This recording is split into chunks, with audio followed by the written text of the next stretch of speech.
سنت ابراہیمی کی ادائیگی کے لیے ملک کے دیگر علاقوں کی طرح بسیما میں بھی بکرا منڈی کا آخری دن، لیکن جانوروں کی قیمتیں گزشتہ سال کی نسبت دگنا زیادہ ہونے کی وجہ سے شہری پریشان دکھائی دے رہے ہیں۔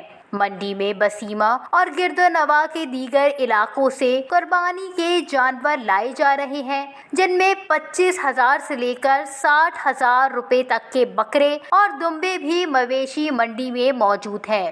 بکرا منڈی میں کافی رش دیکھنے کو مل رہا ہے، لیکن آسمان سے باتیں کرنے والی قیمتوں کو دیکھ کر خریدار خالی ہاتھ واپس جانے پر مجبور ہے۔ بکرا منڈی میں رش دیدنی ہے، مگر جانوروں کی قیمتیں آسمان سے باتیں کر رہی ہیں۔ شہریوں کا کہنا تھا کہ شدید مہنگائی میں سنت ابراہیمی کی ادائیگی میں ہمیں شدید پریشانی کا سامنا ہے۔ دیگر اشیاء کی قیمتوں کی طرح جانوروں کی قیمتیں بھی تاریخ کی بلند ترین سطح پر ہیں۔ پہلے اس قیمت پر کبھی جانور نہیں خریدے ہیں۔ شدید مہنگائی کو دیکھ کر لگتا ہے کہ متوسط طبقہ اس سال سنت ابراہیمی کی ادائیگی سے محروم رہ جائے گا۔